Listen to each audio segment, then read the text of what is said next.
Ini buntutnya jadi panjang ya, jadi kemana-mana ya. PSN-PSN lainnya kemudian dievaluasi saat ini, dicek lagi apakah sudah sesuai prosedur, apakah sudah jalan, efisien, tidak berdampak tidak dengan masyarakat, itu juga berjalan. Nah, tapi kita pagi ini fokusnya akan kembali membahas soal pagar laut. Karena masih ini serius kan juga PSN juga ya, proyek strategis nasional juga ya, yang ditetapkan oleh pemerintah. Nah, kita akan berdiskusi dengan sejumlah narasumber yang sudah hadir di studio maupun Zoom. Ada Pak Muanas Alaidit, konsultan hukum PIK 2. Selamat pagi. Selamat pagi, Bang Muanas. Selamat pagi, Mas. Selamat pagi, Mbak. Baik. Terima kasih, Bang Muanas, waktunya sudah bergabung bersama kami. Kemudian juga ada Pak Iwan Darmawan, tokoh pemuda Banten ini yang selalu ikut nih aksi-aksi ataupun juga yang mewakili lah ya para nelayan dan masyarakat di sekitar sana. Selamat pagi, Pak Iwan. Selamat pagi, waalaikumsalam warahmatullahi wabarakatuh. Aksi hari ini ada lagi? Terus berlanjut? Kita akan terus berlanjut sampai dengan mendapatkan ketegasan dari pemerintah dan ini diusut tuntas lah. Oke, baik. Dan kita juga masih menunggu sambungan dengan Bang Muhammad Rifki Nizami Karsayuda selaku Ketua Komisi 2 DPR RI ya, Betul. Nah, kita ke Bang Muanas dulu terlebih dahulu nih. Bang, sebagian sudah dicabut sertifikat HGB-nya oleh Kementerian ATR BPN. Nah, gimana nih tanggapan Bang Muanas selaku kuasa hukum dari korporasi ini? Ya, pertama yang harus kita sampaikan adalah ya kita menyerahkan sebelumnya kepada penilaian pemerintah berkaitan dengan belakangan polemik soal pagar laut ini ya, termasuk kemudian efeknya ada sejumlah pembantalan terhadap alasan baik berupa SHGB dari anak perusahaan kami, termasuk di situ juga ditemukan kan ada beberapa SHM juga yang milik perorangan dan SHM lain yang kemudian milik keluarga. Tetapi yang saya kira harus kemudian disampaikan kepada publik ya agar ini kemudian tidak menimbulkan salah persepsi atau kekeliruan di masyarakat. Selama ini yang kemudian menjadi masalah adalah diksi misalnya hoax ya, saya kira misalnya kalau ada yang menggunakan kata SHGB pagar laut seolah-olah yang terjadi hari ini adalah laut yang kemudian disertifikat, itu tidak benar gitu. Karena yang terjadi SHGB ya yang dimiliki oleh anak-anak perusahaan kami itu sebetulnya merupakan lahir dari tanah atau lahan tambak yang terabrasi dan dulunya itu adalah daratan yang kemudian di belakangan dinilai sebagai masuk dalam kualifikasi tanah musnah gitu kan. Nah, saya kira bahwa yang paling penting itu adalah kalau memang itu dianggap sebagai bentuk tanah musnah, artinya ini harus dicatatkan dalam lembaran negara misalnya atau pada produk hukum supaya kemudian ini menjadi jelas. Persoalan kepemilikan di lahan di pesisir itu ini kan di sepanjang pesisir Indonesia ini kan tidak lepas ya dari abrasi yang selama ini bertahun-tahun itu melumat ya lahan-lahan daratan. Ya, makanya itu berkaitan juga dengan program Giant Sea Wall-nya Prabowo kan sepanjang garis pantai di Indonesia itu kan tenggelam, ya kan?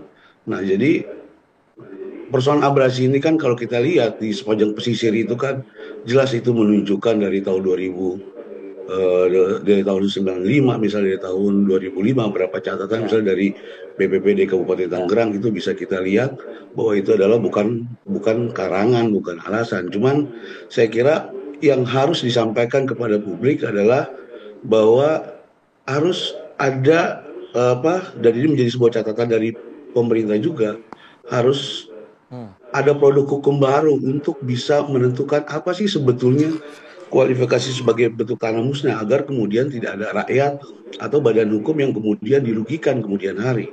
Karena proses kepemilikan SHGB ini selama ini sudah berdasarkan prosedur hukum dan ketentuan hukum yang berlaku. Gitu kan, ada giriknya tahun 1982 yang seperti terjadi di Kohot kan, yang selama ini kita beli kan 1982, kemudian diterbitkan SHM tahun 2023, kemudian ada dialihkan SHGB-nya selama itu tidak pernah dikatakan sebagai masuk dalam bentuk kualifikasi tanah musnah gitu kan.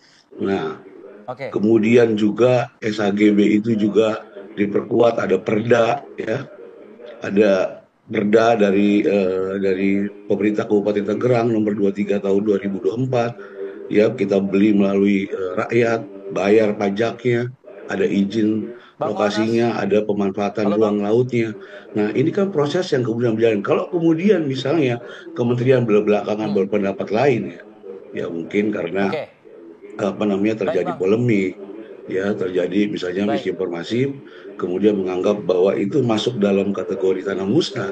Nah, ini kan saya kira akan menjadi persoalan baru bagi mereka yang punya lahan di sekitar pesisir, ya, yang mereka kemudian punya surat walaupun belum terdaftar, tiba-tiba dialihkan, diperjualbelikan, ternyata ada perbedaan redaksi gitu kan untuk menentukan tanah musnah. Karena kalau kita mau jujur, tanah musnah itu sebetulnya sudah ada peraturannya di Permen misalnya nomor 3 tahun 2024 dan PP nomor 18 tahun 2021. Ya kan, di situ kan jelas saya kira bahwa ada prosedur untuk menetapkan tanah musnah, dari pembentukan tim, turun ke lokasi, penetapan tanah musnah, hingga pemberian kompensasi kepada masyarakat. Apakah itu sebetulnya sudah pernah dilakukan oleh pemerintah? Artinya, baik Bang. Abang gitu. Bisa mendengar suara kami? Nah, itu satu hal. Iya, itu. Baik. Kita sudah tangkap poinnya, Bang Muanas tadi. Artinya ada protes dari Anda ya, yang kepada pemerintah begitu, yang tidak secara komprehensif. Nanti saya akan juga bertanya ke Ketua Komisi 2 DPR RI selaku mitra kerja strategis ya dengan pemerintah, dalam hal ini Kementerian ATR dan BPN. Tapi saya ingin ke Mas Iwan terlebih dahulu di studio deh. Mas Iwan, tadi disampaikan oleh konsultan hukum PIK 2 Bang Muanas Al-Edit bahwa ini sebetulnya salah itu kalau dikatakan itu SHGB laut. Itu daratan dulunya yang memang diklaim oleh kementerian itu sudah musnah. Penjelasan Anda seperti apa? Oke, saya ingin sampaikan dulu. Saya bisa dibilang saya akamsi ya.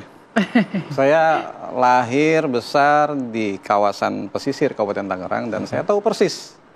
Jadi saya juga tidak habis pikir ketika banyak orang menanggapi ini seakan-akan lebih tahu daripada dulunya sawah. Ya, justru itu. Ini kan aneh juga. Kalau sawah itu ada di sisi ada di bibir pantai itu kan aneh. Mana ada sawah seperti itu kan. Nah, maksud saya begini. Sebagai orang yang memang tumbuh besar ya di situ dan tahu persis bagian mana saja memang yang ada abrasi dan mana yang tidak. Ya memang saya juga perlu sampaikan, publik juga harus tahu ada bagian-bagian yang sudah pernah mengalami abrasi memang, tetapi tidak terlalu besar.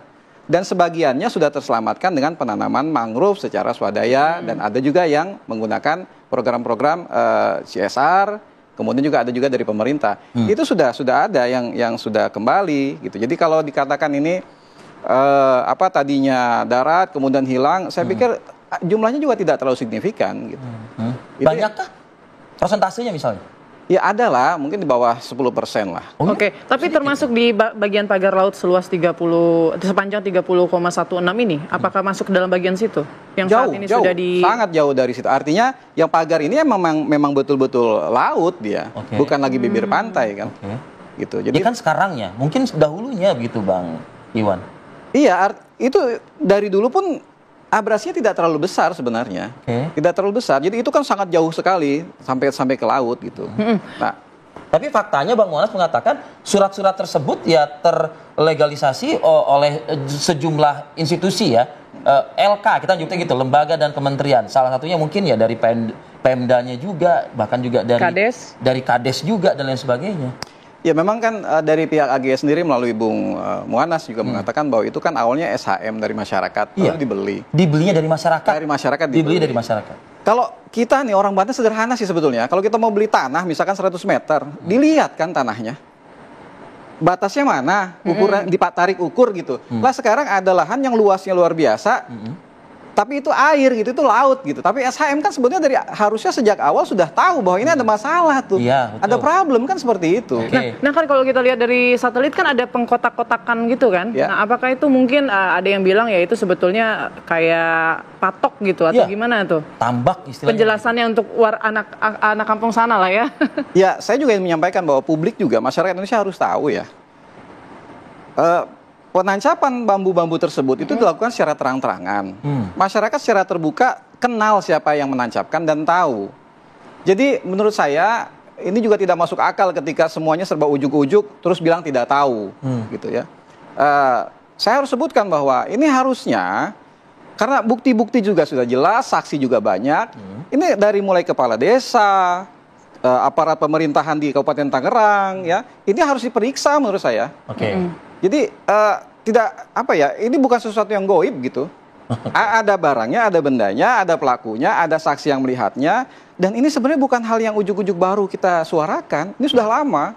Sejak kapan? Sejak awal-awal dari memang ada 2014 itu ada yang mengatakan ada pagar laut ya. Menurut saya itu bukan pagar laut. Itu adalah kalau masyarakat di pesisir bilangnya itu bagan jalan. Bagan jalan itu bagan yang memang dia agak panjang, lebih panjang dari yang biasanya. Nah itu untuk menangkap ikan di wilayah perairan yang agak dangkal. Gitu. Walaupun ada juga masyarakat yang memang dia menancapkan cerucuk-cerucuk bambu itu untuk menanam mangrove. Jadi kalau kita lihat misalkan di bibir pantai ada penancapan pagar, itu bukan pagar laut. Nah objek yang kita bicarakan kan pagar laut yang membentang 30 km ini kan. Itu jelas-jelas yang berjarak hampir 1 kilo dari bibir pantai ya. Seperti gitu. Itu memang betul-betul pagar laut dan ya itu tadi, masyarakat itu tahu siapa pelakunya. Oke, kita dalami itu nanti ya Bang Iwan, dan juga saya ingin minta juga keterangan dari Bang Rifki terkait juga dengan kita sebutnya apa tadi? Ketidakpuasan dari korporasi begitu. Betul. Ya. Soal disebut ini tanah musnah. Ya, disebut juga tidak sesuai prosedur, tidak ada material begitu ya. Sesaat lagi pemirsa